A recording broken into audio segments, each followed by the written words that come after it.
नमस्कार, liver news tonight के आज के इस अंक में आपका स्वागत है। मैं हूं आपके साथ रवि शर्मा। न्यूज टुनाइट में हम नजर डालते हैं दिन भर की गतिविधियों पर। तो आइए शुरू करते हैं आज दिन भर की कुछ बड़ी खबरों से।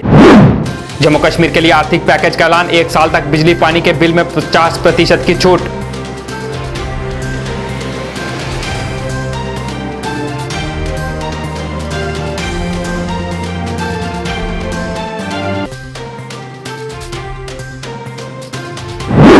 देश में संक्रमितों का आंकड़ा 53 लाख के पार। पिछले 24 घंटे में 93,337 नए मामले आए सामने।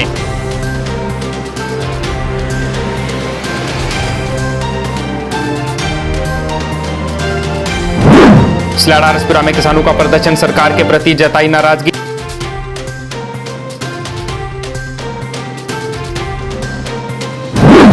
और बनिहाल के उखराल में बागवानी विभाग द्वारा जागरूकता शिविर का आयोजन, कई योजनाओं के प्रति किया गया जागरूक।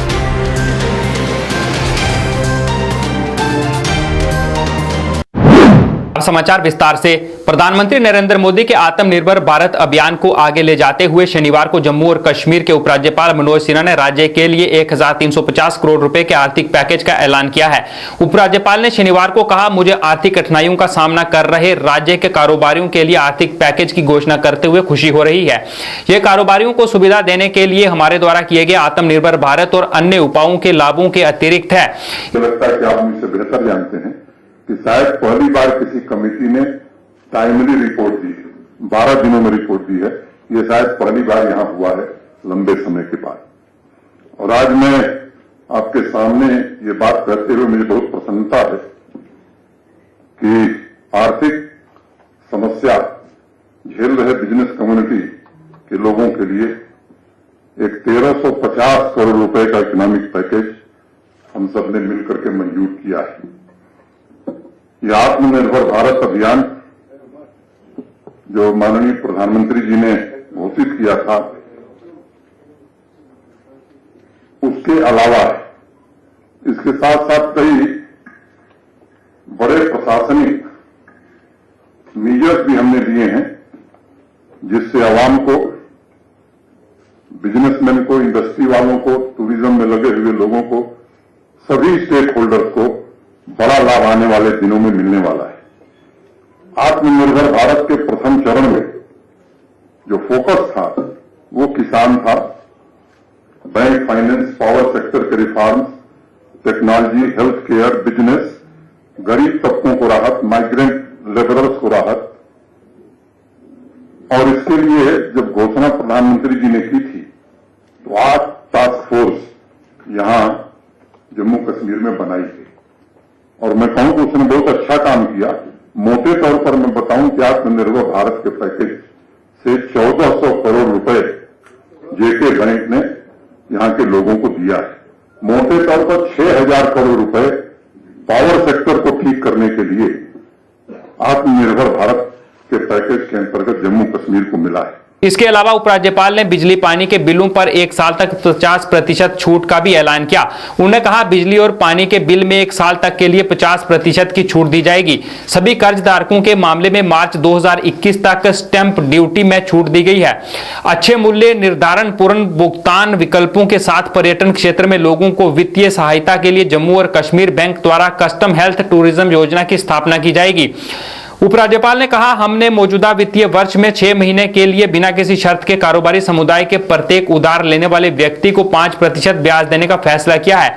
ये एक बड़ी राहत होगी और यहां रोजगार पैदा करने में मदद मिलेगी। हथकरघा और हस्तशिल्प उद्योग में काम करने वाले 7% संवेशन देने की घोषणा करते हुए उपराज्यपाल सिन्हा ने कहा कि क्रेडिट कार्ड योजना के तहत हमने हथकरघा और हस्तशिल्प उद्योग में काम करने वाले लोगों के लिए अधिकतम सीमा 1 लाख से 2 लाख रुपए तक बढ़ाने का फैसला किया है। बिना किसी भेदभाव के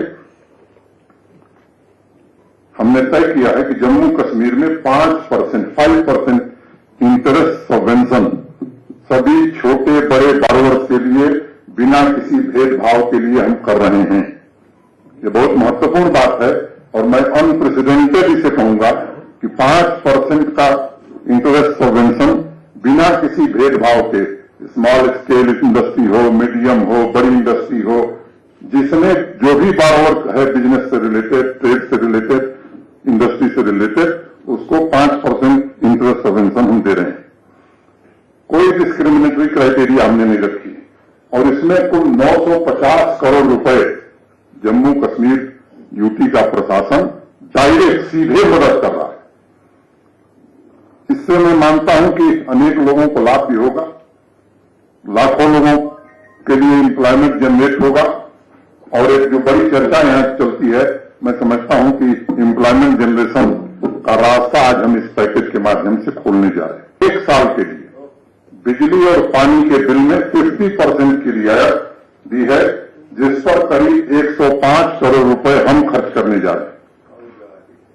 वो किसान हो, आम परिवार हो, बिजनेस, ट्रेड, इंडस्ट्री, सबके लिए ये निर्णय हमने किया है। कोरोना संकट के कारण बस ड्राइवर्स हैं, टैक्सी ड्राइवर्स हैं, ऑटो ड्राइवर्स हैं, कंडक्टर्स हैं, इन्होंने भी अपनी पीड़ा कमेटी के सामने बताई और इस व्यथा को हम समझते हैं और इसलिए हमने तय किया कि एक अप्रोप्रिएट मैकेनिज्म बनाकर उनकी भी हम मदद करने जा रहे हैं। देश में कोरोना संक्रमण के मामलों में बढ़ोतरी में शनिवार को थोड़ी कमी आई, हालांकि आंकड़ा 90,000 के पार ही है। शनिवार को 93,337 नए मामले सामने आए। इन नए मामलों के साथ देश में कोविड-19 के मरीजों की संख्या बढ़कर 53 लाख से अधिक हो गई है। लेकिन राहत की बात यह है कि बीमारी से ठीक होने वाले लोगों की संख्या में भी इजाफा हुआ है। आंकड़े के अनुसार अब तक 42 लाख से ज्यादा लोग ठीक हो चुके हैं। केंद्रीय स्वास्थ्य एवं परिवार कल्याण मंत्रालय की ओर से शनिवार सुबह अध्ययन किए गए आंकड़े के अनुसार पिछले 24 घंटे में 1,247 लोगों की मौत होने से मृतकों की संख्या बढ़कर 85,619 हो गई है। देश में संक्रमण के मामले बढ़कर 53,08,015 हो गए हैं, जिनमें से 10,13,964 लोगों का उपचार चल रहा है और 42,08,432 लोग उपचार के बाद इस बीमारी से उबर चुके हैं। शनिवार को देश भर में 95,880 लोगों को विभिन्न अस्पतालों से छुट्टी दी गई। सलैड़ आरसपुरा में किसानों ने प्रदर्शन किया। इस दौरान उन्होंने सरकार के प्रति नाराजगी जताई और कहा कि आज किसान बेहद परेशान है, लेकिन सरकार उनकी तरफ कोई ध्यान नहीं दे रही। उन्होंने कहा कि सरकार किसानों को अनदेखा कर रही है और उनकी समस्याओं की तरफ कोई गौर नहीं किया जा रहा है। किसानों ने सरकार से उनकी समस्याएं हल करने की मांग की। महंगाई को कम करो, महंगाई को कम करो, महंगाई को कम करो, महंगाई को कम करो, महंगाई को कम।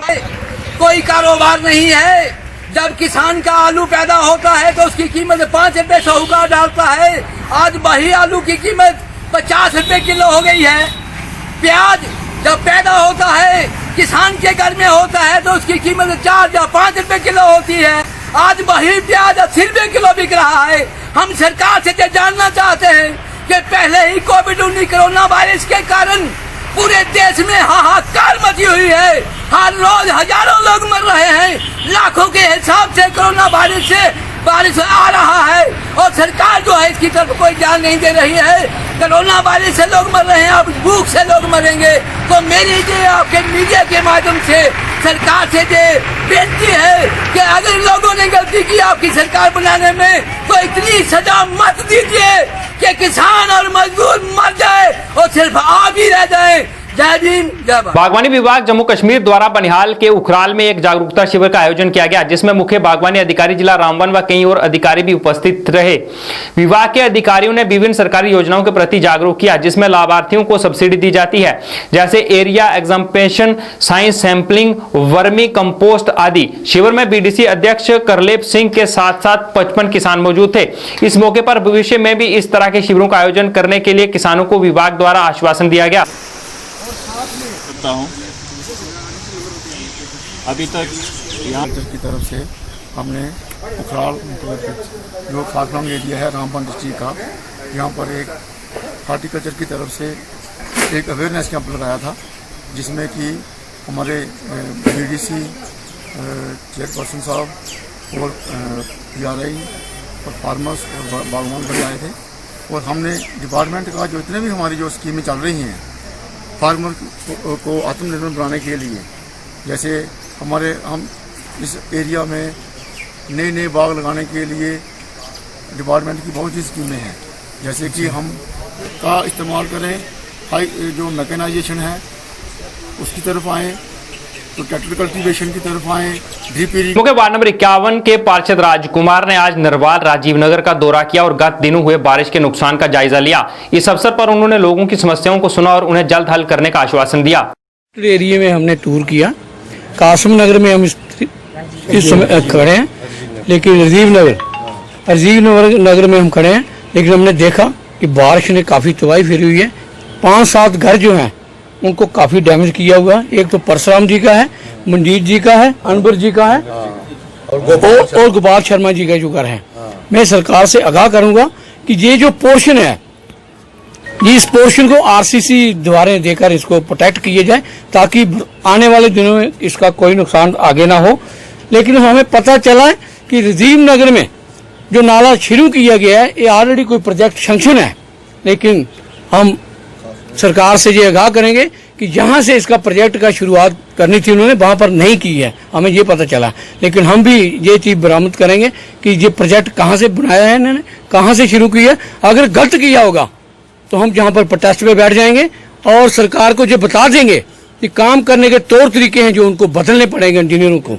लेकिन लोगों की शिकायत है कि कई लोगों की वजह से, कोई ऐसे लोग थे, इन्फ्लुएंशियल लोग थे, उनकी वजह से प्रोजेक्ट जो है नीचे से शुरू किया गया है। जम्मू के वार्ड नंबर 43 के पार्षद सुरजीत सिंह चौधरी द्वारा आज एक पत्रकार वार्ता का आयोजन किया गया। इस अवसर पर सुरजीत सिंह ने बढ़ते कोरोना मामलों को लेकर चिंता जताई।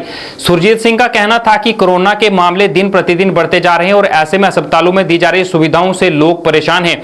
उन्हें अस्पतालों में दी जा रही सुविधाओं पर सवाल उठाए और कहा कि मरीजों को अस्पतालों में बहुत सी परेशानियों का सामना करना पड़ रहा है, जिसकी वजह से मरीज बेहद परेशान है। उन्होंने उपराज्यपाल प्रशासन से इस ओर ध्यान देने और समस्या के समाधान की अपील की। नमस्कार। आज का जो प्रेस कॉन्फ्रेंस करने का जो मेन मुद्दा है वो है कोरोना का जो इस समय शहर में जितनी तेज़ी से ये बीमारी ने जोर पकड़ा है, उसको देखते हुए जैसे आप देख रहे हैं कि हॉस्पिटल में जो लोगों की इतनी बुरी हालत हो रही है, उसके लिए ये प्रशासन को ये जिम्मेवारी लेनी चाहिए। क्या आप देख रहे हैं कि हॉस्पिटल में कोई भी सुविधा नहीं है और ना ही कुछ।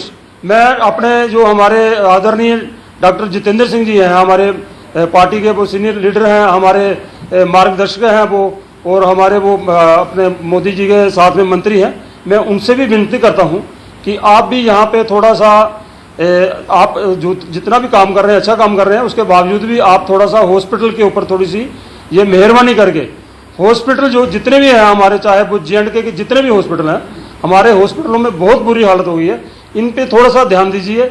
और ये आप LG साहब को ये निर्देश करिए कि आप यहाँ सबसे पहले ये सुविधा जो हॉस्पिटल में नहीं मिल रही है, ये हर पेशेंट को मिलनी चाहिए। क्या गरीब की ज़िंदगी की कोई वैल्यू नहीं है? क्या जो जिसके पास पैसे नहीं है उसका इलाज नहीं होगा? उसको कोई देख रेख नहीं करता उसकी। भारतीय जनता पार्टी जम्मू कश्मीर के उपाध्यक्ष सरदार नरेंद्र सिंह के नेतृत्व में देश के प्रधानमंत्री नरेंद्र मोदी के 70वें जन्मदिन के उपलक्ष्य में सेवा सप्ताह कार्यक्रम के अंतर्गत RS-पुरा में पौधारोपण अभियान चलाया गया। इसके अलावा क्षेत्र में आयोजित एक अन्य कार्यक्रम में भाजपा उपाध्यक्ष नरेंद्र सिंह ने अन्य कार्यकर्ताओं की मौजूदगी में प्रधानमंत्री नरेंद्र मोदी के दीर्घायु की कामना करने के उपरांत जरूरतमंद महिलाओं में गर्म कंबल तथा दर्जनों बच्चों को कॉपी, पेन, पेंसिल और जूस इत्यादि वितरित किया। अपने संबोधन में नरेंद्र सिंह ने कहा कि प्रधानमंत्री नरेंद्र मोदी ने अपना पूरा जीवन देश के लिए अर्पण कर दिया है। हम सब भाजपाई उनके देश सेवा के सपने को पूरा करने के लिए सप्ताह के तहत विभिन्न मानव कल्याण कार्यक्रम चला रहे हैं। बुक, पेंसिल और जूस बांटे गए और कुछ गरीब महिलाओं को कंबल दिए गए। प्रधानमंत्री जी पिछले टेन्योर में और इस टेन्योर में आम समाज के लिए, गरीबों के लिए और जनता के लिए काम कर रहे हैं। कल जैसे उन्होंने किसानों के लिए 2 बिल पास किए, 3 बिल हैं उसमें मैं ज़्यादा तो नहीं बोलूँगा, पर इतना जरूर कहूँगा कि जो RS-पुरा के लोग हैं जो बासमती ग्रो करते थे, अब उनको राइट मिल गया है कि अपना रेट फिक्स करके पूरे देश में कहीं भी बेच सकते हैं। वहाँ प्रोडक्ट तैयार करवाएंगे। जैसे चिप्स वाली फैक्ट्री है, वो कहेगी कि इस एरिया में आप 100 हेक्टेयर में आप आलू ग्रो करो, हम एडवांस में आपके साथ रेट फिक्स कर देंगे। महिलाओं के लिए, सबके लिए काम कर रहे हैं, जो उनका सपना है कि आने वाले समय में भारत आत्मनिर्भर भारत बनेगा और भारत एक सशक्त भारत बनेगा, स्वाभिमानी भारत बनेगा और एक संगठित भारत बनेगा प्रधानमंत्री जी के नेतृत्व। यूनाइटेड डेमोक्रेटिक अलायंस द्वारा आज एक पत्रकार वार्ता का आयोजन किया गया। इस अवसर पर बोलते हुए यूनियन के कन्वीनर राजीव महाजन ने कहा कि जम्मू में दिन ब दिन कोरोना के मामले बढ़ते जा रहे हैं। उन्होंने कहा कि पिछले 10 दिन से जम्मू में इतने कोरोना के केस पॉजिटिव हुए हैं जो चिंता का विषय है और ऐसे में 21 सितंबर से स्कूल खोलने का फैसला सरासर गलत है। उन्होंने कहा कि ऐसे समय में स्कूल नहीं खोले जाने चाहिए। उन्होंने उपराज्यपाल से इस मामले पर पुनर्विचार करने और स्कूल न खोलने की मांग की। आज की ये press conference United democratic alliance की तरफ से एज ए कन्वीनियर मैं राजीव महाजन ये करने जा रहा हूं कि मैं लेफ्टिनेंट गवर्नर श्री मनोज सिन्हा जी से ये अपील करना चाहता हूं कि जम्मू में कोरोना के केसेस हद से ज्यादा बढ़ते जा रहे हैं प्रतिदिन, और ये जो आपने 21 सितंबर को स्कूल खोलने का निर्णय लिया है, हम उस निर्णय का समर्थन नहीं करते। ये बिल्कुल गलत होगा कि आप पहले तो हम लोग अपने बुजुर्गों को नहीं बचा पा रहे, यहां पर दिन प्रतिदिन हमारी यंग जनरेशन के लोग कोरोना से पीड़ित होकर बेचारे स्वर्ग सुधार रहे हैं। लेकिन ये जो आपने 21 सितंबर को स्कूल खोलने का निर्णय लिया है, ये बिल्कुल गलत निर्णय है। इससे क्या होगा कि कम्युनिटी वायरस फैल जाएगा, और ऑलरेडी जम्मू में इतने केसेस बढ़ रहे हैं कि ना तो जम्मू के हॉस्पिटल्स के अंदर ऑक्सीजन अवेलेबल है, ना ही वेंटिलेटर्स अवेलेबल हैं। जो बेचारा जीएमसी या गांधीनगर हॉस्पिटल या कहीं पर भी क्रिटिकल होकर जाता है तो वो बेचारा वापस नहीं आ रहा है। यातायात विभाग द्वारा आज एयरपोर्ट रोड जम्मू पर नाका लगाया गया। इस दौरान नियमों का उल्लंघन करने वालों के चालान काटे गए और कई वाहन भी जब्त किए गए। लोगों ने यातायात विभाग के इस कदम का स्वागत किया और कहा कि वीआईपी कहलाने वाले इस रोड पर लोगों ने रॉन्ग पार्किंग की होती है, जिससे भारी जाम लग जाता है और लोगों को परेशानी होती है। इसलिए यातायात विभाग को समय समय पर ऐसे नाके लगाकर ऐसे लोगों के खिलाफ कार्रवाई करनी चाहिए। जो ट्रैफिक पुलिस वालों ने कदम उठाया, बड़ा अच्छा कदम उठाया है। और मैं कहना चाहता हूं कि जैसे सतवारी चौक से लेके एयरपोर्ट तक, जो कि एक वीआईपी रोड माना जाता है, उधर लोगों ने इतनी रॉन्ग पार्किंग करके और जाम का इतना कारण बना दिया है कि इनको कोई पूछने वाला नहीं था। मैं बहुत प्रशंसा करता हूं इनकी, ट्रैफिक पुलिस वालों की, कि अच्छा कदम उठाया है। ऐसा ही कदम एक सतवारी चौक से लेके विक्रम चौक तक लगाना चाहिए इनको एक नाका, जो कि आम पब्लिक के लिए बड़ा अच्छा और फायदे का सौदा है। कि जैसे कोई एम्बुलेंस आती है, जहाँ किसी ने ऑफिस जाना होता है, तो ये जो रॉन्ग पार्किंग करके चले जाते हैं, इनकी वजह से इतना जाम लगता है कि लोग दफ्तरों में लेट हो जाते हैं। और जो एम्बुलेंस है उसमें पेशेंट होता है, वो भी यानी कि काफ़ी क्रिटिकल कंडीशन हो जाती है। इसलिए मैं इनकी बड़ी प्रशंसा करता हूँ। लाइव वायर न्यूज टुनाइट के आज के इस अंक में फिलहाल इतना ही। मुझे और मेरी टीम को दें इजाजत, मगर आप देखते रहें लाइव वायर। नमस्कार।